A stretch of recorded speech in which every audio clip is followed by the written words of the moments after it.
7월 28일 수요일 새벽기도 시작합니다. 오늘의 본문 말씀은 히브리서 9장 27절과 28절입니다. 한 번 죽는 것은 사람에게 정해진 것이요 그 후에는 심판이 있으리니 이와 같이 그리스도도 많은 사람의 죄를 담당하시려고 단번에 들이신 바 되셨고 구원에 이르게 하기 위하여 죄와 상관없이 자기를 바라는 자들에게 두 번째 나타나시리라. 인간에게 죽음은 필연적입니다. 어떤 사람도 자신이 죽게 되어질 것에 대해서 의심하지 않습니다. 죽음을 맛보지 않았지만 살아가면서 모든 사람이 반드시 죽게 된다는 것을 봐왔고 그렇게 믿게 되기 때문에 그렇죠. 그런데 죽는 것이 한 번 죽는다고 그랬어요. 두 번 이상 죽는 것 없습니다. 이 세상에서 우리는 한 번 태어나고 한 번 죽습니다. 단 한 번입니다. 두 번 죽는다 할 일이 없죠. 두 번 죽는다 그 말은 다시 살아나서 이 세상에서 또 살다가 또 죽어야 되는 거니까 그러면 죽음의 의미가 없죠. 한 번 죽는 것은 사람에게 정해진 것이다. 누가 정했습니까? 하나님이 정하셨습니다. 하나님이 정하셨으니까 이것은 불변입니다. 어떻게 정해졌습니까? 왜 이렇게 죽도록 정해져 있습니까? 잘 아시는 대로 아담의 불순종 때문에 그렇습니다. 아담에게 하나님께서 이 금지된 실과 이것을 먹는 경우에는 네가 반드시 죽으리라 이렇게 말씀하셨는데 아담이 불순종했습니다. 어겼습니다. 그래서 아담이 죽게 되었고 아담의 후손의 모든 사람이 아담으로 인하여 다 죽게 되어졌습니다. 모든 사람이 출생한 후에는 반드시 죽도록 정해진 것이지요. 여기에는 예수 그리스도도 예외가 아닙니다. 하나님의 아들이 세상 육신을 입고 들어오셨는데 사람으로 태어나신 이상 반드시 죽도록 되어져 있는 것, 그 법 안에 들어있는 거죠. 한 번 죽는 것은 사람에게 정해진 것이요. 그 후에는 뭐냐 하면 죽는 다음이죠. 죽은 후에는 심판이 있으리니 죽음 후에는 심판이 있습니다. 이것은 우리가 잘 아는 사실이고 이 사실에 대해서 거부감이 없지만 세상 사람들은 이게 싫어요. 죽은 후에는 심판이 있다. 이게 싫단 말입니다. 왜 싫을까요? 심판을 받을 자신이 없으니까 그러겠죠. 그래서 허무주의자들은 만들어냈어요. 사람이 한번 죽은 다음에는 존재 자체가 사라져 없어져 버린다. 무로 가버린다. 흔적도 없다는 거예요. 죽은 다음에는. 이것은 자기들을 변명하는 것이나 다름없는 거죠. 그래서 성경은 분명히 말씀하고 있습니다. 죽음 후에는 심판이 있다는 겁니다. 자, 존재가 사라지고 없다고 한다면 누구를 향한 심판인가요? 존재가 있으니까 심판이 가능하지요. 그럼 심판이라 하면 또 기준이 있겠죠. 어떤 기준으로 심판이 있습니까? 심판이 현세의 삶이 심판의 근거입니다. 어떤 행위를 하고 살았느냐, 어떤 삶을 살았느냐, 이것이 심판에 대한 기준이 되겠습니다. 또 한 가지는 심판이 있다는 이야기는 내세가 있다는 이야기예요. 사람이 죽고 없어져 버렸다, 내세가 없다 그러면 심판은 어디서 받아요? 심판 받을 자리가 없잖아요. 그런데 심판이 있다 하는 이야기는 내세가 있다는 거예요. 우리 육신은 이제 흙으로 취함을 입어서 흙으로 빚어졌으니까 흙으로 돌아갈 뿐이고 우리의 영혼은 하나님께로 도왔기 때문에 하나님 앞으로 돌아갑니다. 그래서 하나님 앞에 돌아가서 거기서 우리가 심판을 받게 되는 거죠. 그래서 하나님 앞에 가는 거, 이게 내세의 자리가 되겠습니다. 하나님께서는 우리가 이 땅에서 어떤 삶을 살았는가 거기에 기준하여서 심판을 하실 터인데, 심판대에서는 누구든지 자기가 행한 것으로 심판을 받습니다. 자기가 행한 그 행위대로 하나님께서 갚으신다, 보응하신다 그랬어요. 그러니 내가 누군가를 위해서 살아주고 누군가를 위해서 편들어주고 하는 거 별 의미가 없죠. 하나님 심판대 앞에서는 자기 삶에 대한 책임을 자기가 져야 되는 거죠. 각 사람 자기 자신의 행위대로 심판을 받습니다. 그리고 그 심판은 변명할 수도 없고 거부할 수도 없고 받은 심판을 변경할 수도 없는 겁니다. 그 심판은 하나님의 영원한 나라에서 이루어지기 때문에 심판의 결과가 영원한 것으로 나타납니다. 둘 중에 하나입니다. 중간은 없습니다. 영원한 형벌이냐 영원한 생명이냐 이 둘 중에 하나 있을 뿐 중간은 없어요. 그러니 얼마나 심각한 일인지 모릅니다. 이 땅에 살아있는 동안에 우리가 어떤 삶을 사느냐, 뭐 선한 삶을 사느냐, 죄 안 짓고 사느냐, 그럴 수는 없는 거죠, 우리가. 그래서 예수 그리스도가 그래서 필요한 거죠. 예수 그리스도를 의지하면 하나님 약속대로 영원한 생명을 얻는 것이고, 예수 그리스도를 우리가 받아들이지 아니하면 우리의 죄값을 이제 의지할 데가 없으니까 영원한 형벌을 받을 수밖에 없는 겁니다. 그 이야기가 다음 28절에서 나오게 되어집니다. 28절 이와 같이는 이제 앞의 내용을 받으니까 그 후에는 심판이 있으리니 말이죠. 그리스도도 많은 사람의 죄를 담당하시려고 단번에 들이신 바 되셨고, 예수 그리스도도 27절에 있는 말씀처럼 예수 그리스도도 한 번 죽는다. 한 번 죽는다. 여기서 단번에라고 우리 성경에 해석을 해놨는데 단번에 들이신 바 되셨고, 여기서 단번에라고 하는 헬라어 원어는 하팍스라고 하는 단어입니다. 이 하팍스가 단번에라고 번역을 해놨어요. 그런데 27절에 보면 또 원문에 하팍스라고 하는 단어가 나와요. 근데 27절에는 어떻게 번역을 했느냐 하면 한 번 죽는 것은 할 때 한 번이에요. 그 한 번이 하팍스이고 28절에서 단번에 이것이 또 하팍스예요. 같은 단어입니다. 27절에서는 한 번이라고 번역을 했고 28절에는 단번이라고 해석을 했습니다. 그러니 같은 말이에요.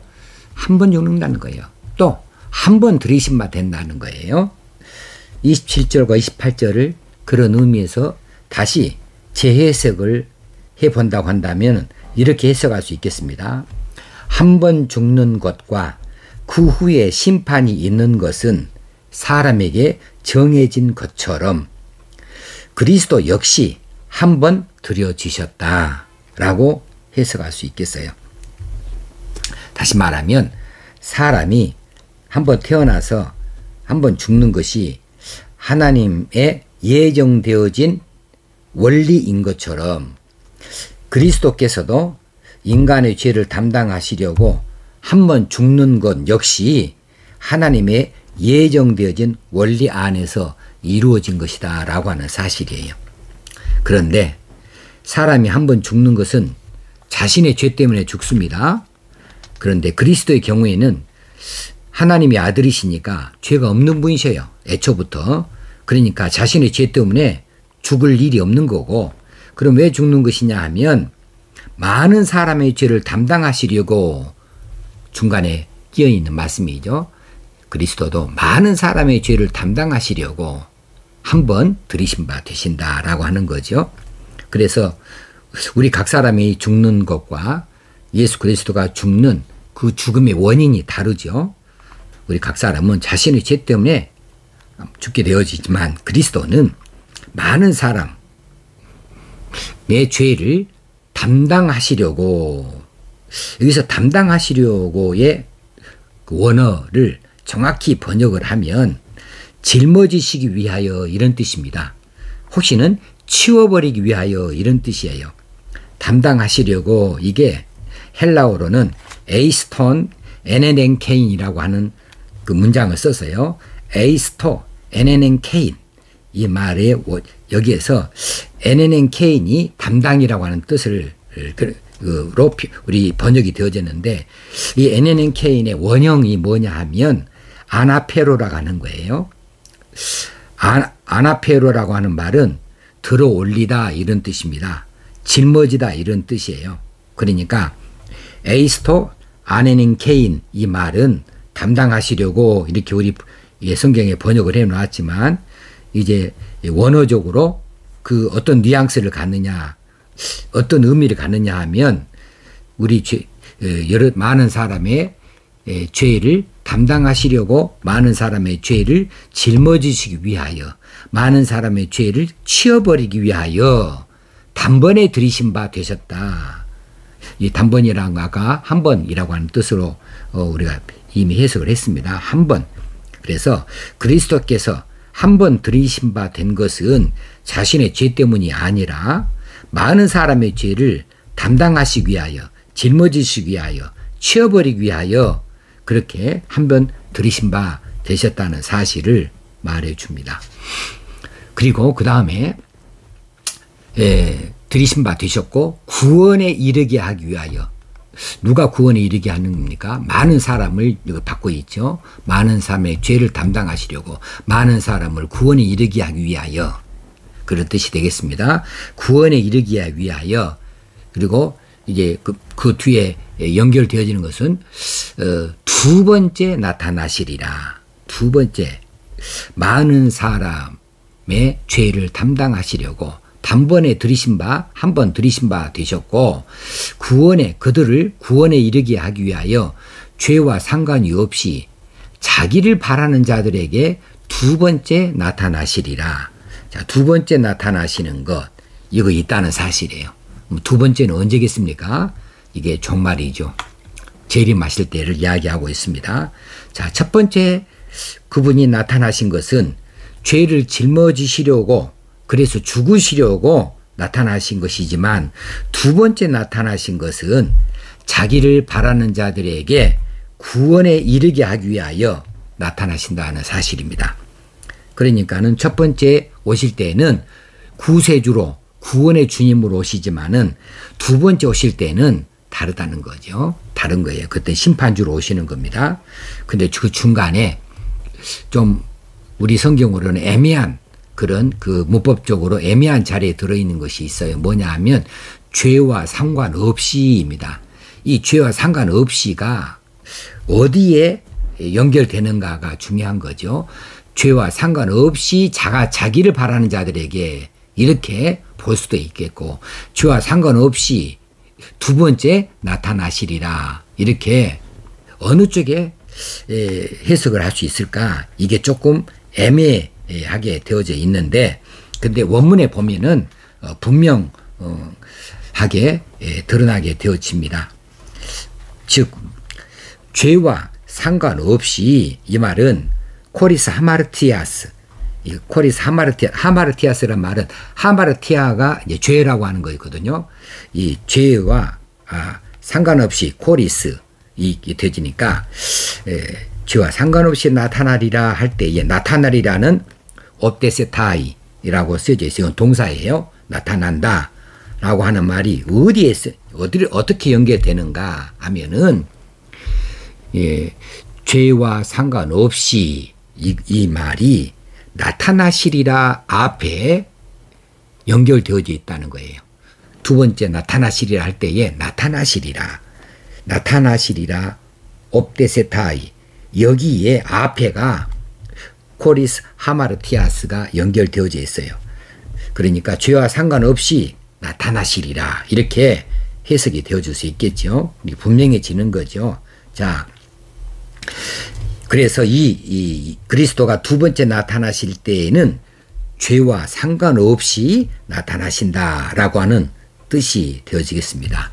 그래서 이 부분을 공동번역은 캐톨릭과 개신교가 함께 번역한 이 성경 번역본을 공동번역이라고 그래요. 이 공동번역본에는 이 본문을 어떻게 해석했냐면, 그리스도가 다시 나타나실 때에는 인간의 죄 때문에 희생 제물이 되시는 일이 없이 당신을 갈망하고 있는 사람들에게 구원을 가져다 주실 것입니다. 라고 이렇게 번역을 했어요. 자, 그리고 이 바라는 자들에게 두 번째 나타나신다 했는데, 이 바라는 자들은 누구인가? 바라는 자들, 뭐 예수 그리스도의 재림을 바라보는 자들이 아니겠습니까? 그런 사람들은 다 예수 믿는 사람들이겠죠. 세상 사람들은 아니겠죠. 이게 원어의 문법적으로 들여다보면은 현재 분사형으로 되어 있어요. 지금까지 계속 여러 번 반복했지만 현재 분사는 진행형으로 해석이 되어집니다. 그러니까 바라는 자들이 계속해서 바라는 것이에요. 계속해서 열심히 기다리는 자들이에요. 그런 의미를 담고 있는 바라는 자들에게 해석입니다. 자, 우리가 세상에 살고 있습니다만은, 세상에서 참 바쁘게 쫓겨 살고 있습니다만은, 우리가 무엇을 바라보고 사느냐 하면, 세상에 무슨 물질을 바라보는 것도 아니고, 무슨 명예를 바라보는 것도 아니고, 어떤 즐기는 것을 기다리고 바라는 것도 아니고, 우리가 세상에 살고 있지만 그리스도의 날이 임하기를 사모하고 기다리는 사람들이죠. 그러면 어떻게 기다리는가? 기다리는 자세는 무엇인가? 경건이죠. 하나님 앞에 서는 자세, 하나님 앞에서 사는 모습, 경건입니다. 그런 사람들은 거룩한 행실을 하는 사람들이죠. 그런 사람들은 하나님의 말씀을 따라서 순종하는 사람들이고 서로 사랑하는 자들이죠. 하나님을 섬기는 자들이고 서로 사랑하는 자들, 이런 사람들이 바라는 자들이 아니겠습니까? 오늘 이 말씀을 받고 우리도 한 번은 죽습니다. 그러나 그 뒤에 심판이 있는데 그 심판 때에 우리가 예수 그리스도로 인하여서 우리가 죄사함 받고 들림 받아서 구원을 얻게 되어주고 영원한 하나님 나라를 누리게 되어질 것을 바라보면서 그날이 임하도록 우리가 사모하고 기다리는 삶을 살자. 열심히 이 하나님 앞에서 잘 살자. 말씀대로 잘 살자. 이런 다짐을 할 수 있는 기도 시간이 되어지면 좋겠습니다. 기도드리겠습니다. 하나님 아버지, 오늘 또 이 말씀을 통하여 은혜 받게 하시니 감사합니다. 이 말씀조차 우리 믿음이 견고해지고 하나님이 기뻐하시는 삶을 잘 살 수 있게 하시고 그리스도의 날이 임하기를 사모하고 기다리는 자들이 다 되게 하여 주옵소서. 예수님의 이름으로 기도합나이다. 아멘. 오늘도 열심히 사시게요. 오늘도 행복한 날이 되어지기를 주의 이름으로 축원합니다. 감사합니다.